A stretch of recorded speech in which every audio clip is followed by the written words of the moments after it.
1971 war जो हुआ था और इंडिया ने बांग्लादेश को लिबरेट कराया था, इंडिया वो वॉर जो है जीती थी and it came out victorious. But उस वॉर में हमने एक बहुत बड़ी चीज और बहुत बड़ा मौका भी खोया, जो कि था कि हमने चिकन नेक कॉरिडोर का इशू उस वक्त जब हमारा अपर हैंड था तब हमने एड्रेस नहीं किया।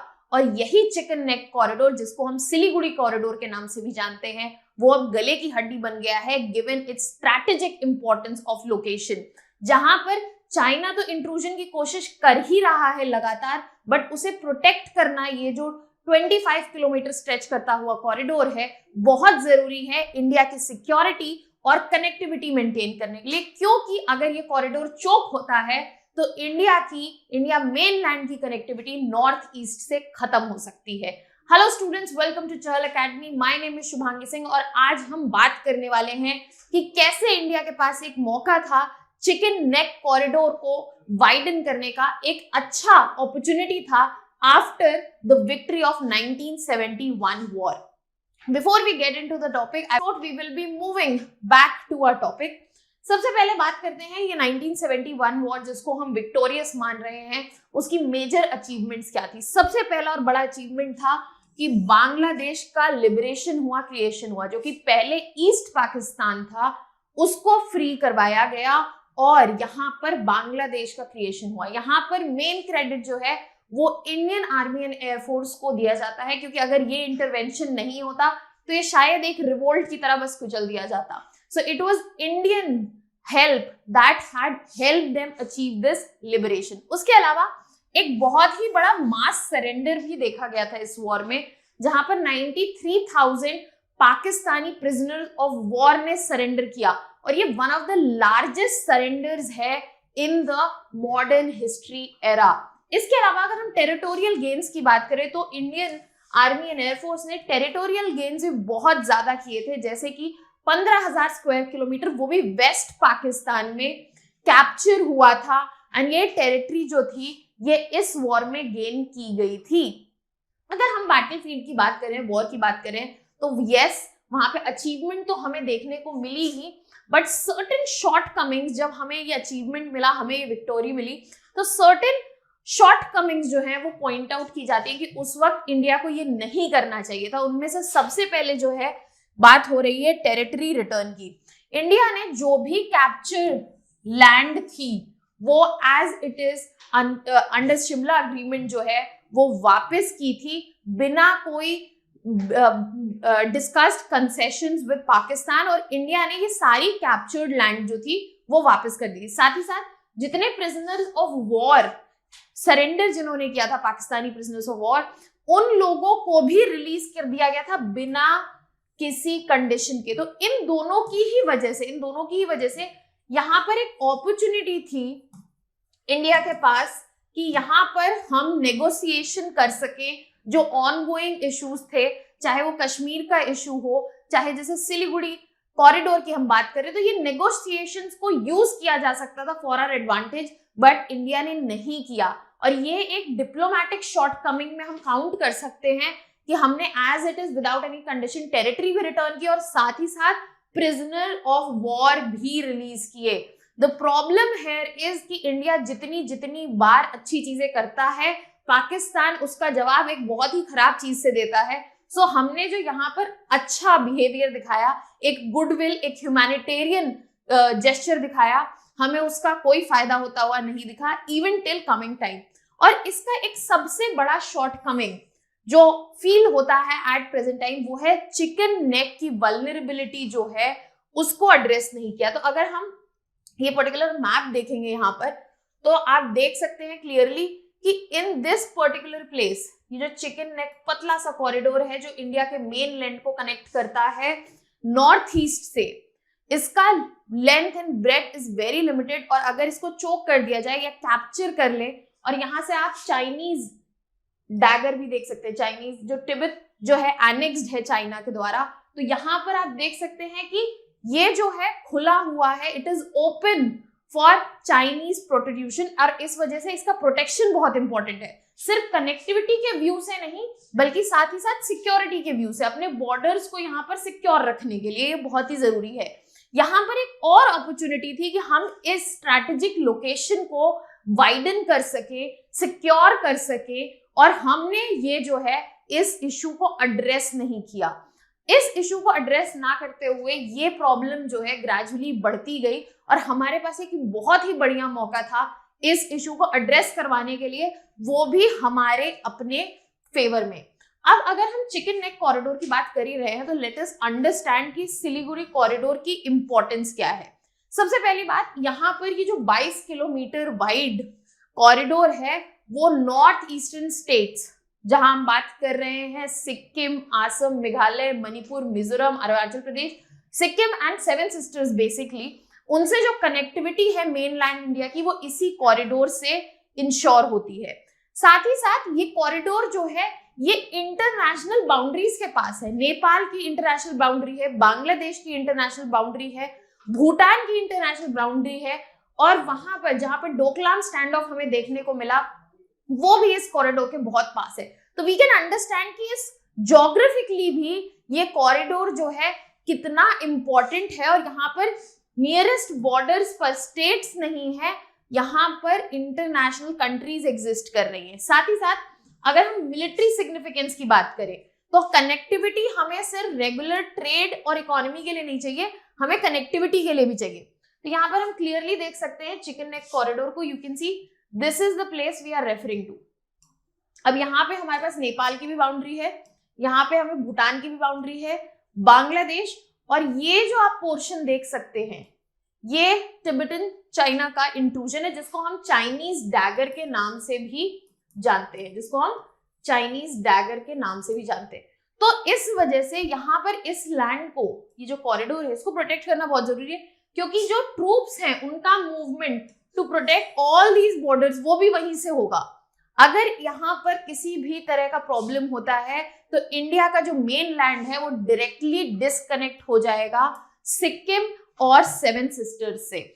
अब यहाँ पर अगर हम बात करें कि क्या क्या वल्नरेबिलिटीज हैं सिलीगुड़ी कॉरिडोर की, तो सबसे बड़ी वल्नरेबिलिटी तो यही है कि वहां पे जो ज्योग्राफी है उसकी वजह से यहाँ पर बहुत नैरो स्केप है, और इस वजह से किसी भी कॉन्फ्लिक्ट की वजह से, चाहे वो मतलब इंटरनेशनल कॉन्फ्रंटेशन हो या फिर किसी नेचुरल डिजास्टर की वजह से, अगर वो नैरो ज्योग्राफी, जो नैरो कॉरिडोर है वो इफेक्ट हो सकता है, कभी भी कट ऑफ हो सकता है। वो मैनमेड रीजंस भी हो सकते हैं, कॉन्फ्लिक्ट, स्टैंड ऑफ्स, या फिर नेचुरल डिजास्टर्स भी हो सकते हैं।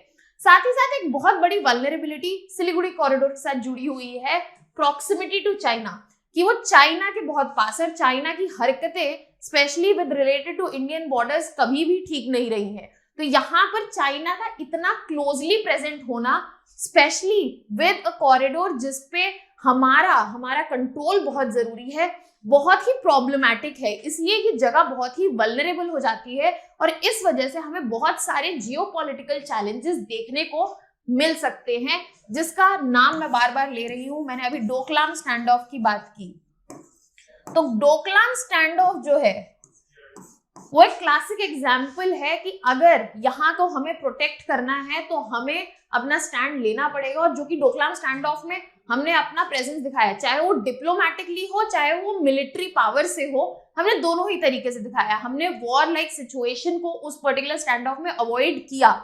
अब अगर हम बात करें साथ ही साथ इस कॉरिडोर में इंफ्रास्ट्रक्चर डेफिसिट भी है, इस कॉरिडोर में लिमिटेड ट्रांसपोर्टेशन फैसिलिटीज हैं, जिसकी वजह से सिविलियन और मिलिट्री मूवमेंट जो है वो इफेक्ट होता है।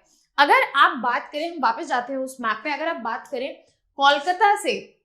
कोलकाता से by road to come to north eastern state, यहाँ पर अगर गुवाहाटी की भी बात कर ले तो जो ट्रैवल टाइम है that is more than 20 hours, but अगर हम यहाँ से डायरेक्ट बात करें तो इट इज लिमिटेड, यहाँ पर 5 घंटे का ही समय लगता है।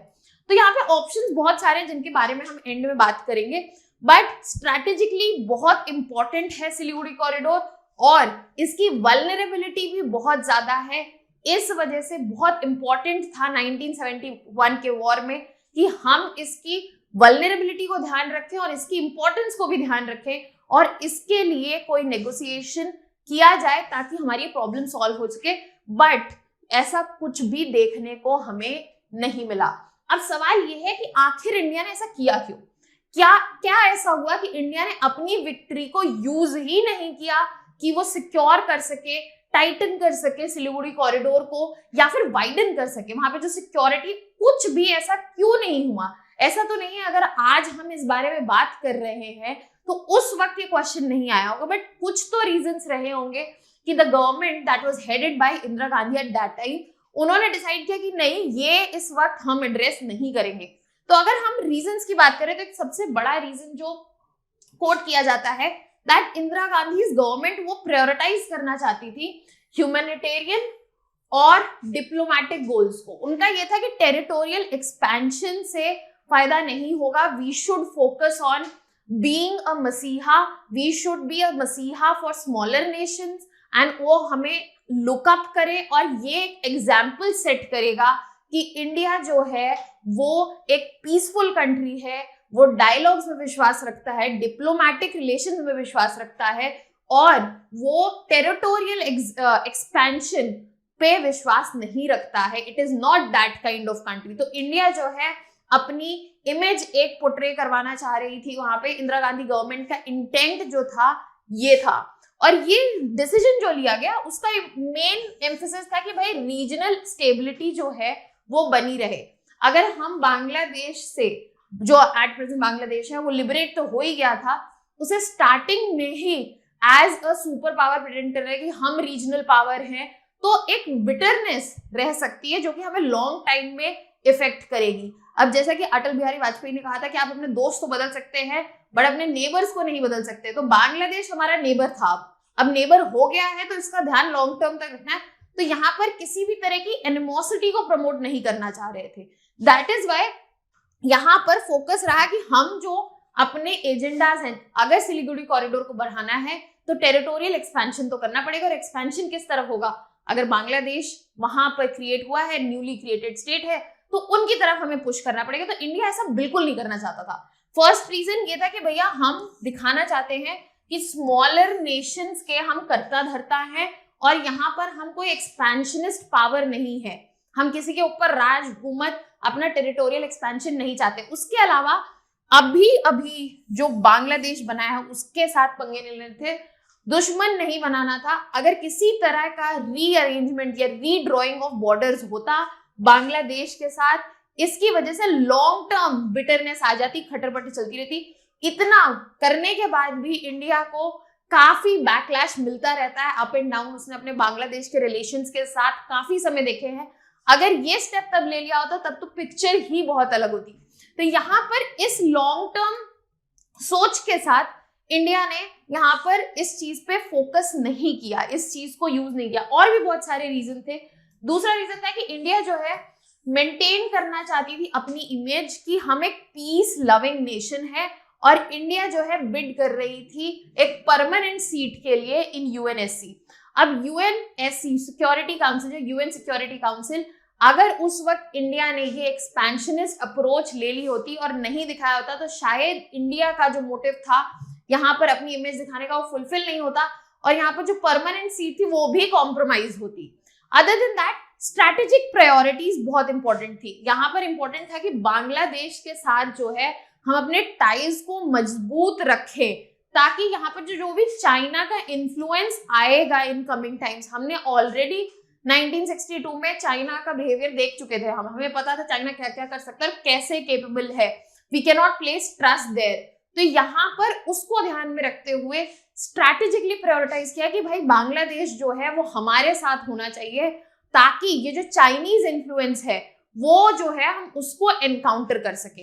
इसके अलावा क्योंकि इंडिया भी अभी न्यूली फॉर्म्ड नेशन था, मात्र 22-23 साल हुए थे इंडिपेंडेंस को मिले, इकोनॉमी जो है स्ट्रगल कर रही थी, अगर यहाँ पर टेरिटरी को ऐड कर देते तो टेरिटोरियल और लॉजिस्टिकल चैलेंजेस जो है वो बढ़ सकते थे, साथ ही साथ क्योस बढ़ सकता था। तो इन सब चीजों को ध्यान रखते हुए सिलीगुड़ी कॉरिडोर के वाइडनिंग या सिक्योरिटी पर एम्फेसिस नहीं डाला, क्योंकि अगर सिलीगुड़ी कॉरिडोर का इशू को एड्रेस करना था तो टेरिटरी तो हमें ऐड करनी पड़ती, और टेरिटरी ऐड करनी पड़ती तो बहुत सारे इश्यूज आते, जैसे कि बांग्लादेश के साथ एनिमोसिटी, इंडिया का एक एक्सपेंशनिस्ट रूप देखने को मिलता जो इंडिया पोर्ट्रे नहीं करना चाहता था, इंटरनेशनल बैकलैश भी मिलता। तो इन सब को अवॉइड करने के लिए India decided to not take up that issue, but it has created a lot of problems for the longest time. साथ ही साथ 1971 के वॉर में और भी मिस्ड अपॉर्चुनिटीज जो हैं वो देखी गई, सिर्फ सिलीगुड़ी कॉरिडोर नहीं था, सबसे बड़ा एक और इशू था इमिग्रेशन इशू। ईस्ट पाकिस्तान से, और जो कि अब बांग्लादेश हो चुका है, जितने इमिग्रेंट्स का मूवमेंट था बांग्लादेश से इंडिया की तरफ, इलीगल इमिग्रेंट्स का, इस इशू को एड्रेस किया जा सकता था, बट अगेन ये अपॉर्चुनिटी मिस की गई। अगर ये इशू तब एड्रेस होता तो शायद फ्यूचर प्रॉब्लम्स जो हमें अभी देखने को मिल रही हैं रिलेटेड टू इलीगल इमिग्रेशन वो नहीं देखने को मिलती। Other than that, UN security council की सीट के लिए इंडिया अपनी इस विक्ट्री को लेवरेज कर सकता था, यूज कर सकता था नेगोशिएशन में, बट इंडिया ने वो भी नहीं किया और फोकस किया सिर्फ ह्यूमैनिटेरियन इमेज पे कि हम गुडविल पे फोकस करना चाहते हैं, हम स्ट्रॉन्ग हैंड नहीं दिखाना चाहते हैं। और इस वजह से बहुत सारे स्ट्रैटेजिक बेनिफिट्स जिसमें हमने अपनी टेरिटरीज वापस की हैं, टेरिटोरियल गेन्स जो थे वो वापस किए हैं, और साथ ही साथ चिकन कॉरिडोर वाला इशू भी जो है हमने वो एड्रेस नहीं किया। तो yes, 1971 war was a victory, but we could have used that, leveraged that victory for better gains. अब बात ये है कि 1970 वॉर में तो जो होना था वो हो चुका, सिलीगुड़ी कॉरिडोर के लिए कुछ नहीं किया गया, बट क्या आगे कुछ हो सकता है? तो अभी भी एफर्ट्स जारी हैं कि सिलीगुड़ी कॉरिडोर को सिक्योर और प्रोटेक्टेड कैसा रखा जाए। इसमें मेजर एफर्ट्स जो है वो डाले जा रहे हैं कि मिलिट्री बिल्डअप रहे, जो भी प्रेजेंस है मिलिट्री की वो स्ट्रेंथन हो और वहां पे इंफ्रास्ट्रक्चर जो है बेटर किया जाए ताकि कनेक्टिविटी और प्रेजेंस ऑफ मिलिट्री कॉन्स्टेंटली वहां पाई जाए। इसके अलावा डिप्लोमेटिक रिलेशन, इंडिया की भरपूर कोशिश है कि बायलैटरल टाइज जो है specially with countries like Bhutan and Nepal, जो सिलीगुड़ी कॉरिडोर के दूसरे स्टेक होल्डर्स हैं, यहाँ पे इंटरनेशनल बाउंड्री हम डायरेक्टली किसके साथ शेयर कर रहे हैं, बांग्लादेश, भूटान एंड नेपाल। तो यहाँ पर इन नेशंस के साथ अच्छे टाइज बने रहे, क्योंकि यही एज बफर काम करेंगे सिलीगुड़ी कॉरिडोर के लिए, एज बफर जो है यही दोनों कंट्रीज काम करेंगे। इसके अलावा इंफ्रास्ट्रक्चर डेवलपमेंट पे बहुत फोकस है, building of railways, highways, airports, so that the connectivity is insured and वहां पर बाकी रीजन्स में इश्यूज ना क्रिएट हो। तो ये तो एफर्ट्स जो है ऑनगोइंग है, कोशिश की जा रही है कि सिलीगुड़ी कॉरिडोर जो है वहां पर प्रॉपर कनेक्टिविटी बनी रहे। बट सवाल ये है कि क्या हम अब आज के समय में सिलीगुड़ी कॉरिडोर को ब्रॉडन कर सकते हैं? अब ये सवाल का जवाब है तो हाँ, कर सकते हैं, बट कैसे कर सकते हैं? लैंड स्वैप के अग्रीमेंट्स हो सकते हैं, लीज अग्रीमेंट्स हो सकते हैं, जिसमें या तो हम लैंड एक्सचेंज कर लें, टेरिटोरियल एक्सचेंज कर लें, हम बांग्लादेश से बोलेंगे okay you can take this land and exchange में हमें सिलीगुड़ी कॉरिडोर के पास एक लैंड दे। Land swap agreements India Bangladesh का एक ऑलरेडी अग्रीमेंट हो चुका है 2015 में। आप कमेंट सेक्शन में मुझे ये बताइए कि कौन सा अग्रीमेंट था। इसके अलावा इफ लैंड स्वैप नहीं हो रहा तो हम लीज पे ले सकते हैं कुछ समय के लिए, और ये कहां से ले सकते हैं? हमें दो ही ऑप्शन है ब्रॉडन करने के लिए, बांग्लादेश या तो फिर भूटान। इसके अलावा हमें और फोकस करना है कि हम ऑल्टरनेटिव रूट्स बनाएं। ब्रॉडन नहीं हो रहा कॉरिडोर क्योंकि वहां पे दो ही ऑप्शन है कि हमें टेरिटरी बढ़ानी पड़ेगी, चाहे वो लैंड स्वैप से बढ़ाएं या फिर यहाँ पर हम लीजिंग से बढ़ाएं। बट अगर वो नहीं हो रहा है तो ऐसा नहीं करना कि सिर्फ वही एकमात्र रूट बने हमारी कनेक्टिविटी के लिए, हमें और भी ऑल्टरनेटिव्स फिगर आउट करने हैं कनेक्टिविटी के लिए अदर देन सिलीगुड़ी कॉरिडोर। तो जैसे कि कालादान मल्टी मोडल ट्रांजिट, और अगर हम वेस्ट में बात करें छाबार एयरपोर्ट, तो ये ऐसे एग्जांपल्स हैं जो ऑल्टरनेटिव रूट्स क्रिएट कर रहे हैं। We are also trying to figure out a railway line which will cross through Bangladesh, ताकि जो कनेक्टिविटी है वो मल्टीपल जगह से इंश्योर हो। इसके अलावा इंफ्रास्ट्रक्चर बूस्ट जो है, ताकि कनेक्टिविटी जो है नॉर्थ ईस्टर्न स्टेट से अगर बढ़ेगी तो इस कॉरिडोर की डायरेक्ट डिपेंडेंसी जो है वो कम होगी। Let's just say if the north eastern states grow, वहां पे प्रेजेंस ऑफ एयरपोर्ट्स बढ़ रहा है, एयर बेसिस बढ़ रहा है, तो कनेक्टिविटी का यहाँ ऑल्टरनेटिव मिल जाएगा। बट ये तभी होगा जब हम इंफ्रास्ट्रक्चर को बूस्ट करेंगे। तो यस, चिकन कॉरिडोर की अभी भी वो स्ट्रैटेजिक इंपॉर्टेंस है, वल्नरेबिलिटीज भी सेम है, बट ऑनगोइंग एफर्ट जो है उसको एड्रेस करने के लिए जारी है। But at the same time हमें फर्दर ऑप्शंस देखना है कि हम परमानेंटली इसको कैसे सिक्योर कर सकते हैं ताकि कांस्टेंट एनर्जी और अटेंशन हमें वहां ना देना पड़े। So that was all from my side. I hope आपको इस पर्टिकुलर टॉपिक पे क्लैरिटी मिली है। For more such videos and content related information, subscribe to our YouTube channel and also like and share this video. Thank you so much.